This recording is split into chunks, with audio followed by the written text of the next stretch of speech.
Roll marijuana and I'm on. One to the day that my soul in the sun. Leather in the chopper on me, nigga, I'm the fine. Work by the times, trying to make it with my dime. Yeah, what's good, y'all? It's your boy Chosen One with 2 guns, repping that EmZ Bitch TV. First thing first, make sure you smash that sub button, like, share, comment, all the above, all that good stuff. Now check it. Today we got Wack100, an OG from the West Coast, from the Rolling 60s, and Info Minds. Shout out to Info Minds. Now, Info Minds is a blogger, you know what I mean, from YouTube. Got a big YouTube channel, you know, doing big things. And he interviewed an OG from the West Coast that go by the name of OG Cute, right?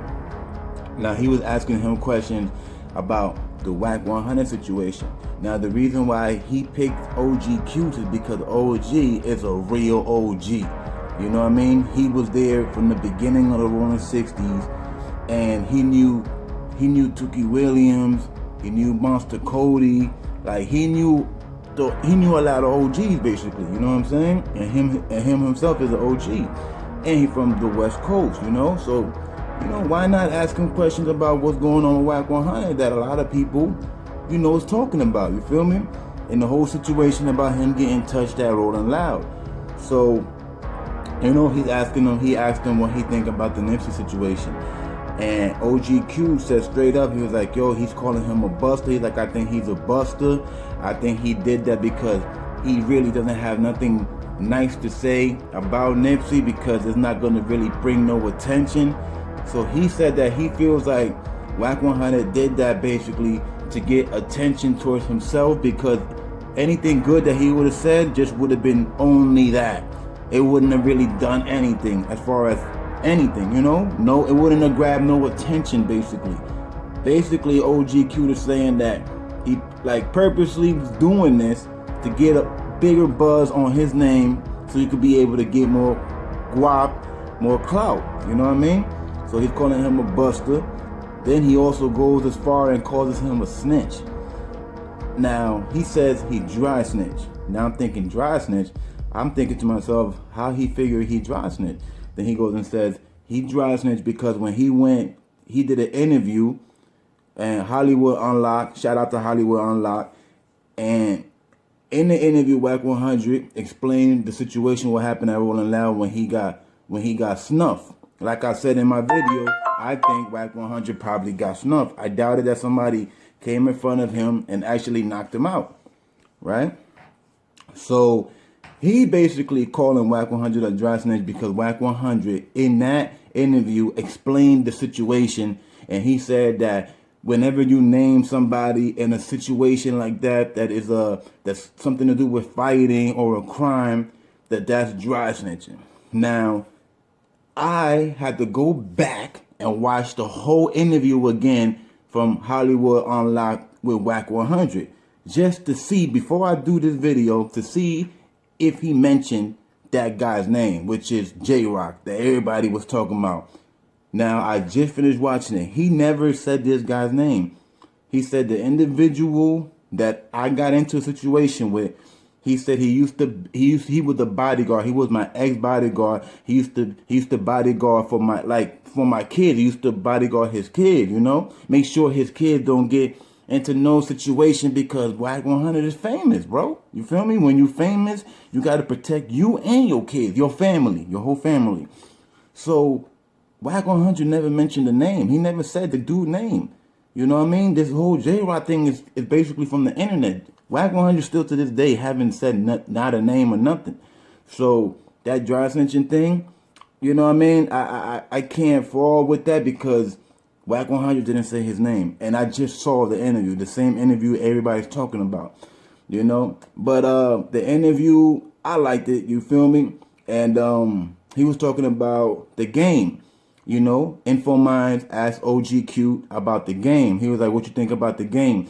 Now, OG said, well, I can't put no blame on the game. The game is an OG, he legend. Basically, OG had nothing but respect for the game. He ain't saying nothing bad, nothing negative. He was saying that the game is his own man, and he hasn't said anything. As far as today, he hasn't said nothing disrespectful about Nipsey.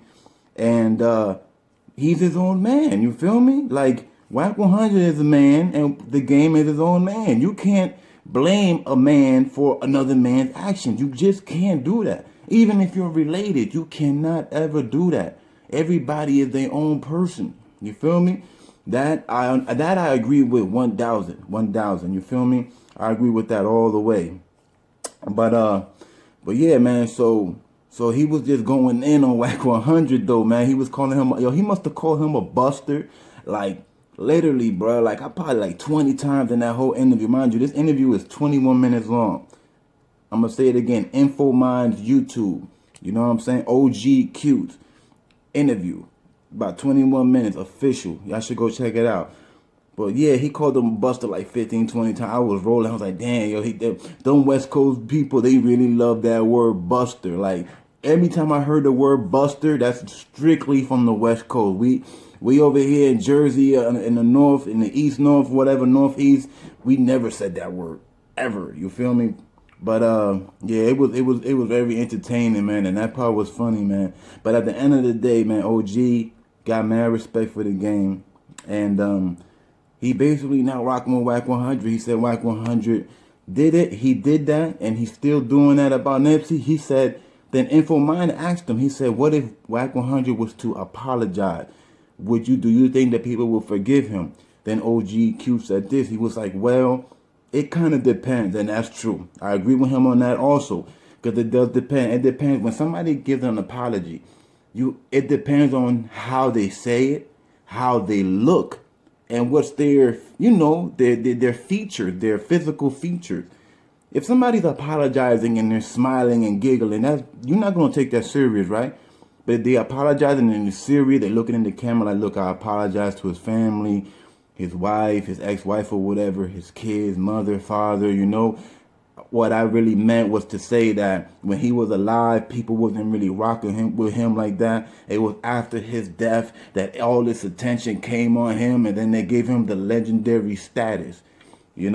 I do understand where Wack 100 is coming from. I understand. The thing is that it's the way that he said it that sounded crazy. You feel me?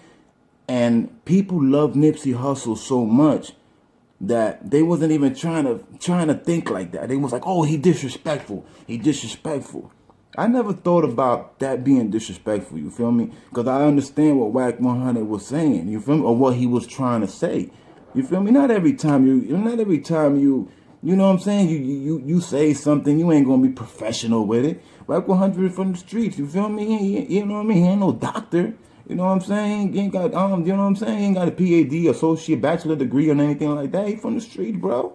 You feel me? Grew up gangbanging and everything since he 11, he said. So you know what I mean? So it's like, you know what I mean? But I kind of understand the love of the fans of Nipsey Hussle. I understand that because I love Tupac and I love Redman. And if anybody was to come at them too, I'll go wild too. You feel me? So I understand 1,000%.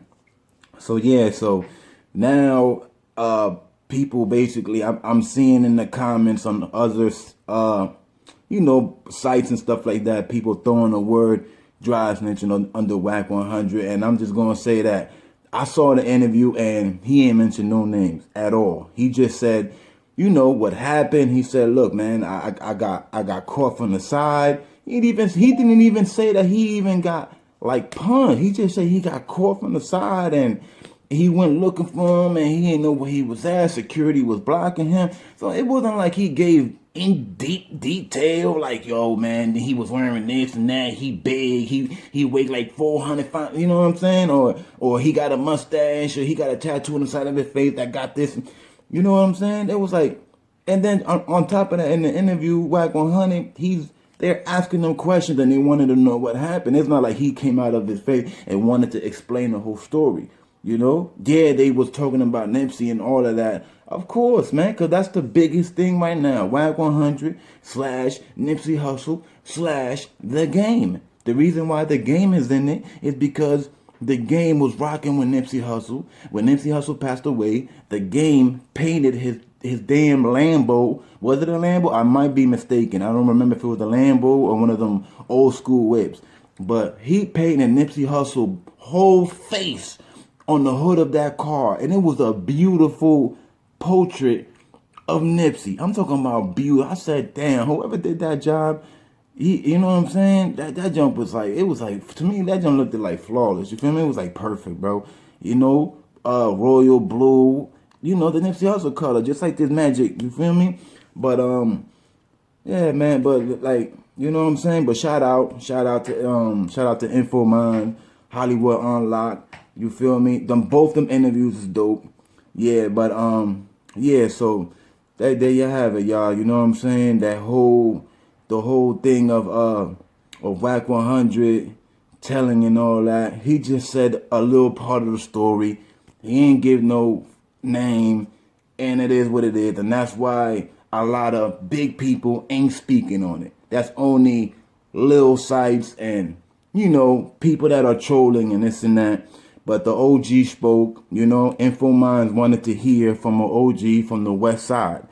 And who better, one person like OG Q's that's been in there for a minute. OG did 32 years in prison, bro. 32 years and like 12 months, he said. You feel me? OG said that when he started banging, he was in a set called Dinker. Denker. It was Dinker Crips. That then later on evolved into the Rolling 60s, he said. He also said he grew up with the founder of the Rolling 60s. I guess one of the founders, because I heard there's several. A guy that goes by the name of, what is that? Big Oldie Shaw or something like that. I might be saying it wrong, but it sounded like that's what he said, you know, on the interview. I try to pay attention as much as I can because it sounded like it was through a phone. And, you know, sometimes the phone get kind of like, you know, a little staticky. But Info Mind did the best job that he did. And I love watching all his shows, you feel me? One of my favorite ones was the Snow Billy one that he did. The one that got over 500K. That one was official. I love it, you know? So shout out to him again. But, yeah, man, make sure y'all go check it out. Y'all already know how to give it up. EmZ gang. Hey, what up? Hope y'all like the video. Don't forget to subscribe, hit the notification bell, smash that like button, and drop some comments. Also, for those who want to show love and support the EmZ TV, there's Cash App, PayPal, and Venmo located in the description box in every video. Chosen one, 2 guns, EmZ. Don't forget the TV 100.